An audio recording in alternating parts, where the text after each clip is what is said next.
Litong-lito na ako, pero gagawa ko ng paraan. Malinaw ang usapan na. Magdadala akong extra kung maayos ang usapan. Marami kasi umorder, kaya kinulang ang supply. Hitman. Kinatupin niya ko! Kinakailangan natin tumakas. Dahil kapag hindi natin ginawa yan, dito tayo sa loob ng bulungan ng mamatay. Mamaya, kapag tulog ng lahat, tatakas tayo.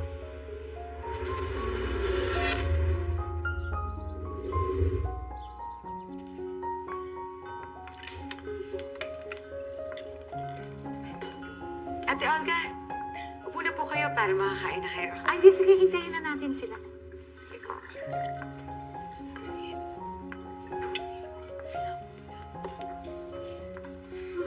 Yan, salamat. Tay! Upo kayo.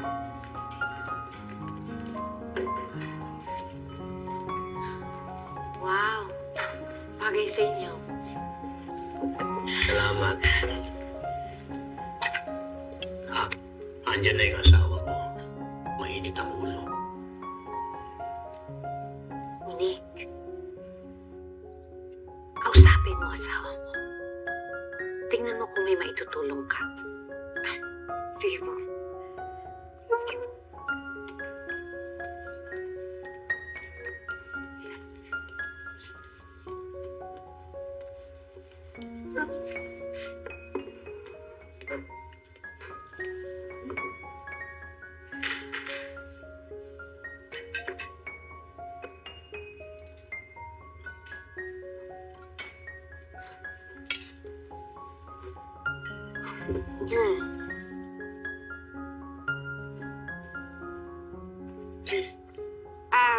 Albert, sabi ni tatay, nasimulan na daw nila yung negosyo nila. Diba, tay? Oo. Maganda naman yung simula ng negosyo. Inuna namin yung mga kakilala namin, mga kaibigan sa palengke. Ang dami nga nangutang eh. Pautang. Kikita ka ba dyan? Baka taguan ka ng mga taong uutang sa'yo. Mga kakilala namin, kaibigan, may mga pwesto sa palengke, tsaka may patubo yung pinapautang namin sa kanila. Siguro mga ilang buwan lang, dodoble na yung pinahiram mo sa amin. Tapos makakabayad na kami sa'yo. Aba, naku, magandang ideya yung pinasok niyong negosyo. Ewan ko lang Pero sa tingin ko, yung negosyo yan, parang pipitsukin. Ah,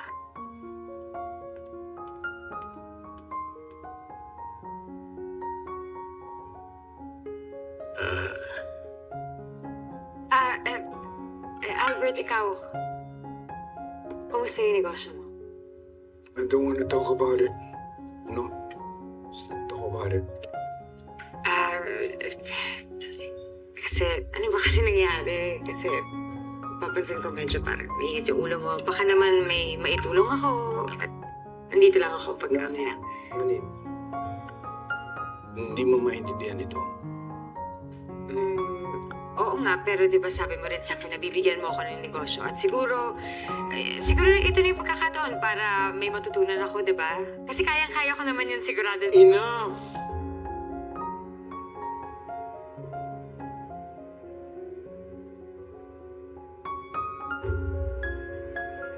Hindi ka pwede sumama dahil wala kang alam sa negosyong ito.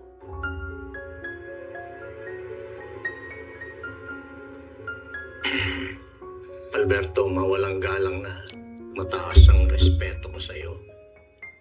Malaki ang utang na loob ko sa iyo. Pero sana, huwag mong pagtataasan ng boses ang anak ko. Dammit, Marcing. Wala kang karapatan pagsabihan ng aking anak, lalo na dito sa pamamahay namin. Pinatitira lang namin kayo, nang babastos pa kayo. Nang babastos? Sino ba nang babastos sa harap ng pagkain? Hindi kami yun! Muli, nagkikim-kim lang kami, pero mula nang dumating kami dito, wala na kayong ginawa kundi insultuin kami. Kahit bago kami pumasok dito, kung ano nung sinasabi ninyo tungkol sa kasuotan namin. Dahil wala kayong respeto at hindi kayo nababagay sa pamamahay ko. Tay, huwag na kayong sumagot. Baka nakikita mo kung paano kami bastusin ng matandang yan? Sino ang matanda? Tarantado ka? Ano ganyan mo sa sarili mo? Bata! Ano?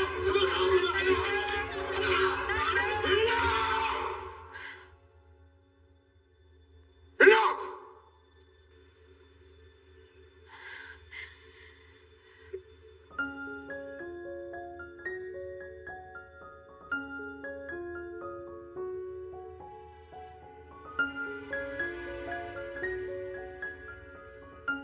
Tita, halika na. Ayokong makisalo sa pagkain sa mga ganitong klaseng tao.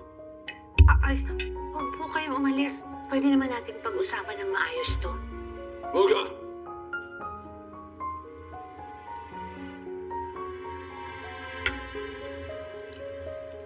Mukhang, sasama ka ba o maiwan ka dito? Malinaw naman, ayaw sa atin ng pamilyang ito.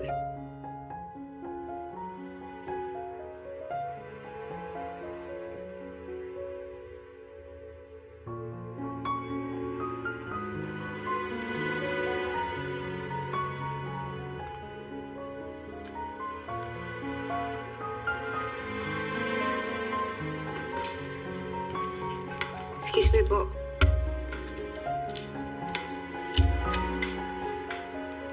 Sige po, tayo.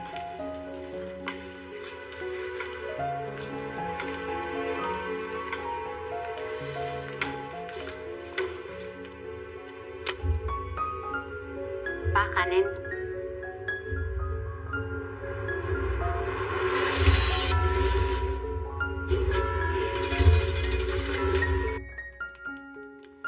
Manig, Manig, dali.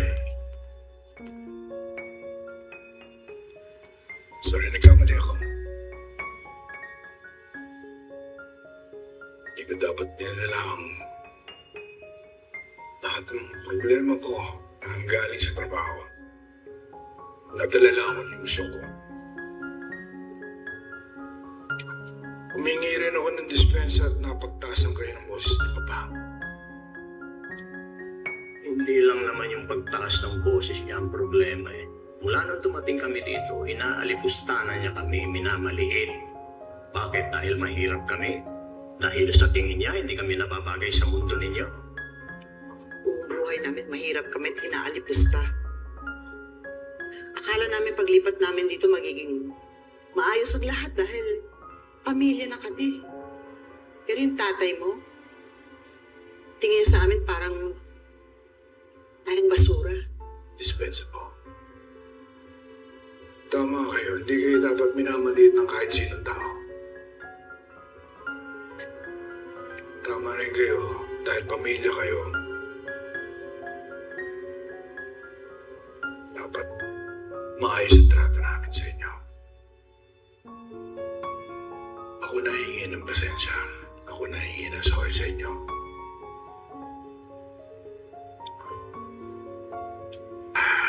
Bigyan niyo ako ng pagkakataon makabawi. At ako na ang kakausap ka pa ba?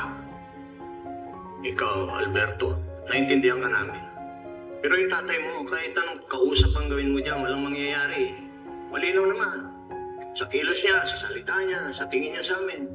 Parang lagi nang didiri pag nakikita kami.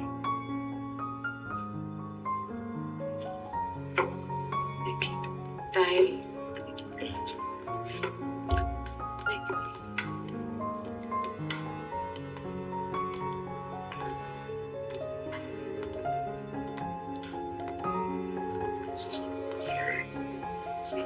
Ayos na. Sorry din.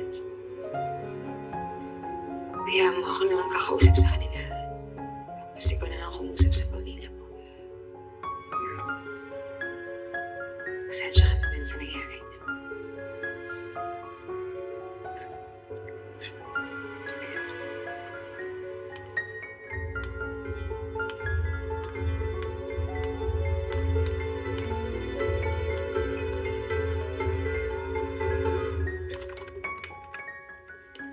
Salamat yan, Don Juliong yan at matino yung anak niya. Hindi niyo na kasi dapat pinatulan, Tay. Oh, bakit? Para lalo lumaki ang ulo niya? Ay, hindi ko talaga palalampasin yung ginawa niya. Dahil kahit sa ang anggulo mo tignan, pamilya pa rin natin siya. Oh, hindi. Kahit kailan, hindi ko ituturing na pamilya yung matandang yan. Lagi tayong minamaliit eh. Sa susunod na gawin niya yung ginawa niya sa atin, makakatikim na siya. Tay, asawa ko na si Albert. Kailangan tanggapin natin siya kung ano man siya at kung ano man yung pamilya niya. Tay, naiintindihan ko naman na kung bakit hindi kayo natutuwa kay Don Julio. Pero lahat naman ng bagay na pag-uusapan naman, di ba, Tay? Kaya ang ayoko lang sana, yung pinapapili niyo kung kanino ako sasama, kung sa inyo o sa asawa ko eh. Yung ginawa niyo kanina, hindi naman pwede yun. Asawa ko na yun. Kailangan ko siyang panindigan, Tay. O ganito, para sa katahimikan na lang ng lahat, Tay, isipin niyo na lang yung pakikitungo sa inyo ni Albert, diba? Maayos naman eh. Sigurado ako nagagawa yun ng paraan, pero kayo, dapat kausapin niyo si Don Julio para wala nang gulo dito sa mansyon na eh. Sige na, Tay.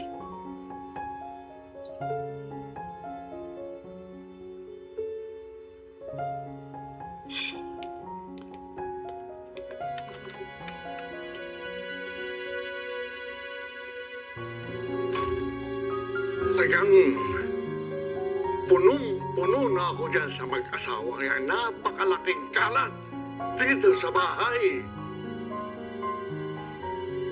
Hindi naman pagsalitaan ng ganyan ang pamilya ni Monique. Kahit na may galit kayo sa kanila, kahit na may alitan kayo, kailangan tiisin natin sila. Para sa asawa ko. Kasi hindi ko sila matitiis dito sa mansyon. Talagang kumukulo ang dugo ko kapag nakikita ko yung mag-asawang yan. Ramon, bakit hindi na lang natin ihanap ng bahay ang mga magulang ni Monique?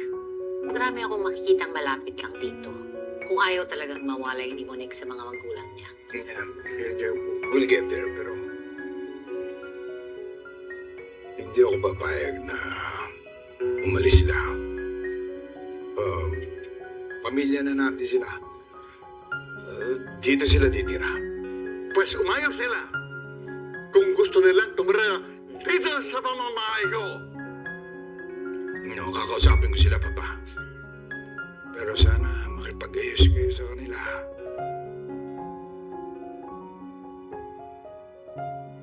Dahil masisira ang relasyon namin ni Monique. Pag umalis ang pamilya niya. Hindi.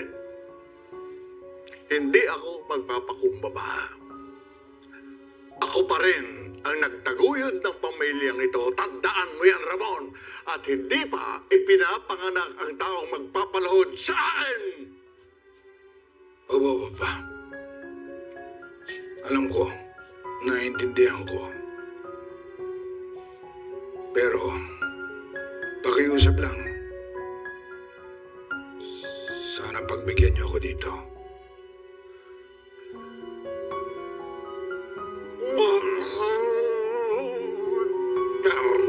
Carmen.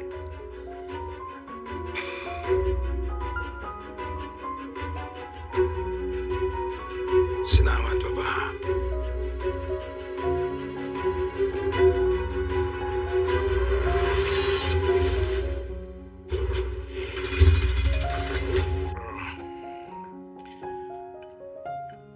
Pasensya na sa inyo lahat. Dahil sa init ng ulo ko, nag-away-away tayong lahat ng ganito. Nasa isang bahay lang tayo, dapat ayusin natin ang maliit na problemang ito bilang pamilya.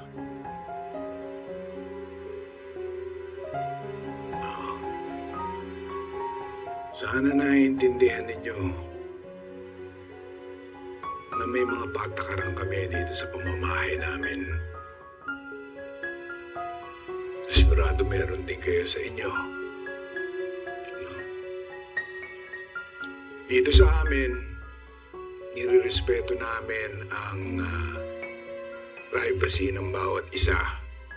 Lalong-lalo na pagdating sa negosyo. Hindi sa pinagbabawalan namin kayo, pero meron kaming mga sensitibong transaksyon na para sa amin lamang.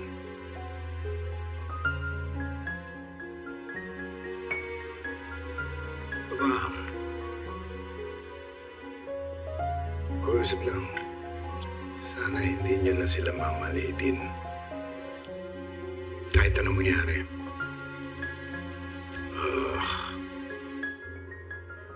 Hindi naman sila bisita rito eh. Mga pamilya na rin sila.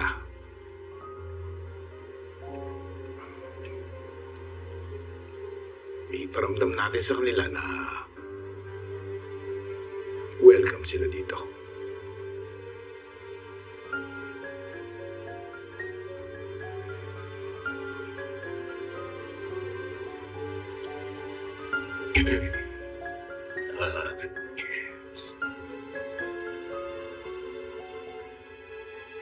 Hindi ko lang talaga kayang palampasin ang mamaliit ng isang tao. Lalo na't sa tingin niya ay mas mataas siya kaysa sa amin.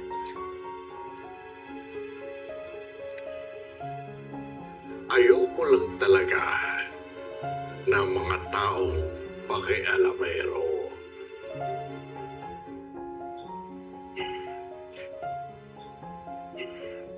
Pero alang-alang, sinabi ng aking anak, handa akong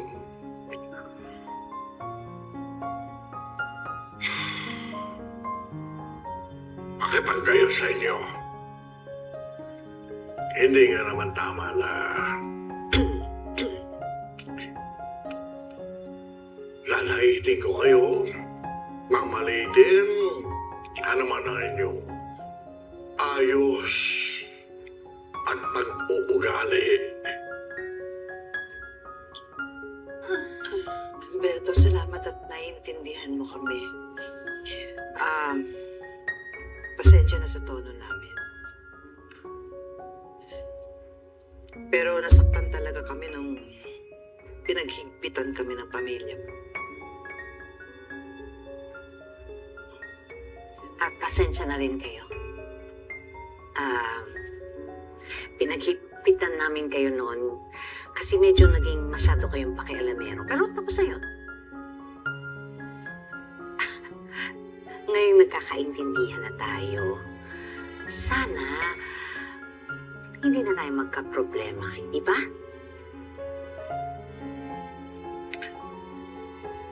So, magsimula ulit tayo masing Kung hindi mo na ba kami aapak-apakan, bakit hindi? Wala eh.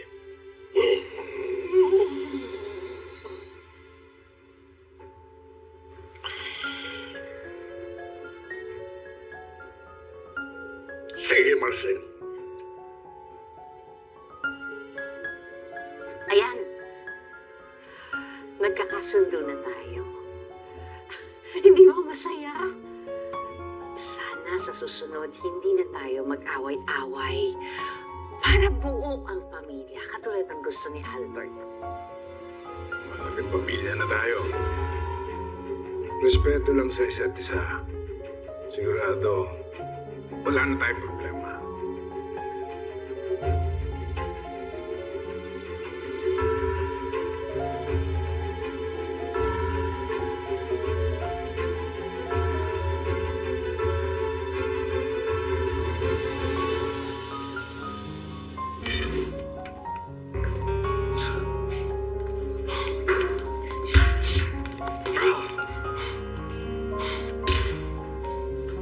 Ano nangyari, Bart?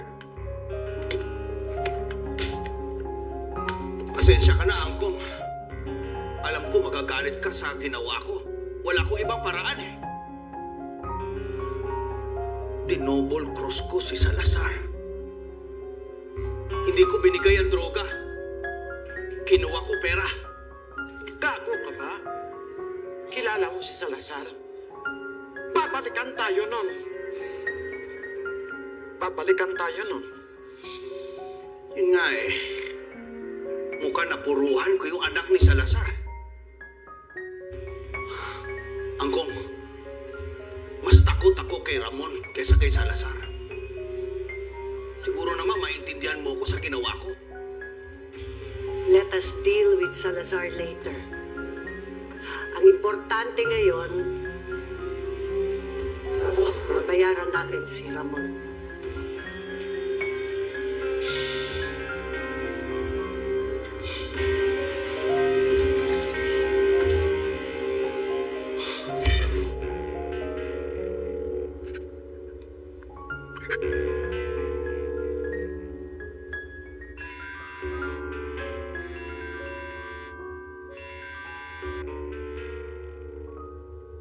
Hello, Mr. Salazar.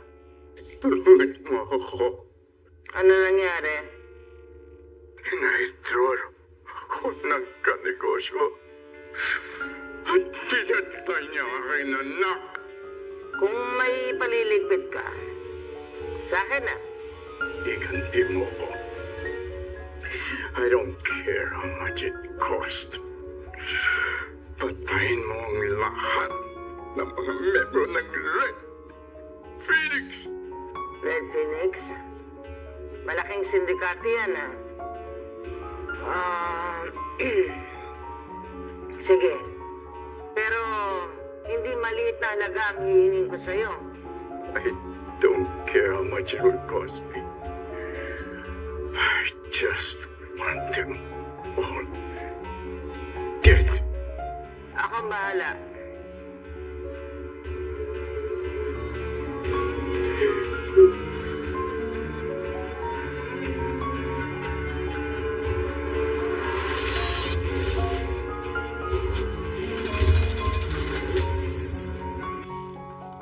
Dating sa opisina, Chief.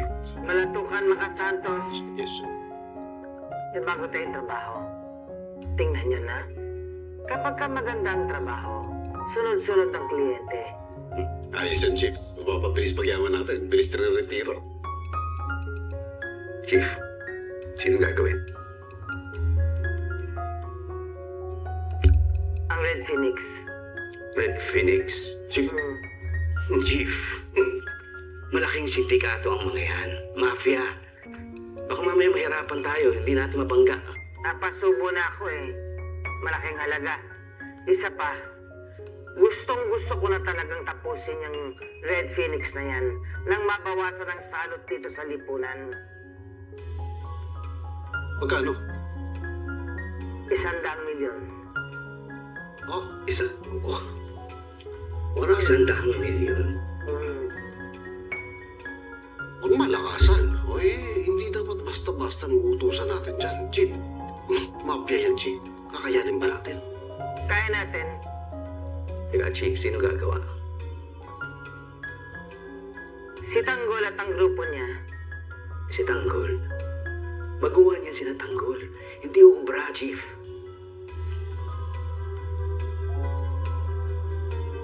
Kaya nila. Hindi ko pa kakawala ng ganito kalaking halaga at ganito kalaking pagkakataon. Sasamahan natin sila, babakak tayo. Maigi. Maka Santos, kunin mo si Tanggol. Yes, Chief.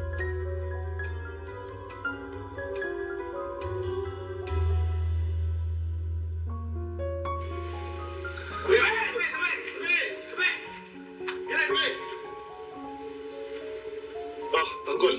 Pinapasundo ko rin si Miss Minas. Bakit po? Tanggol, sumunod ka na lang. Hindi pinaghihintay si Chief Hisvinas. Sige na.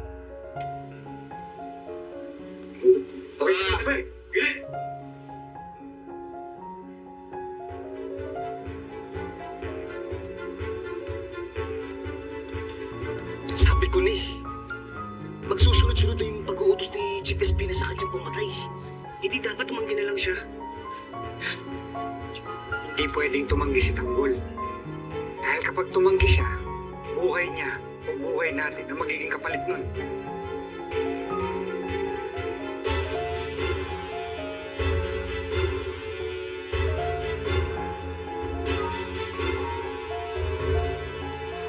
Bigyan yung supplies na ito lang kaya ko sa ngayon. Papunta na sa Luzon. Nasaan kalakal ko? Ilang? Ano yun? May kasama ka? Ngayong Biyernes. Bukas, punta kami ng Quiapo para sa translation. Actually, special din ang araw na yun para sa akin. Ano ang gagawin natin? Wala na tayong magagawa. Kung hindi sundin si Chief Espinas. Tapusin niyo na ang Red Phoenix.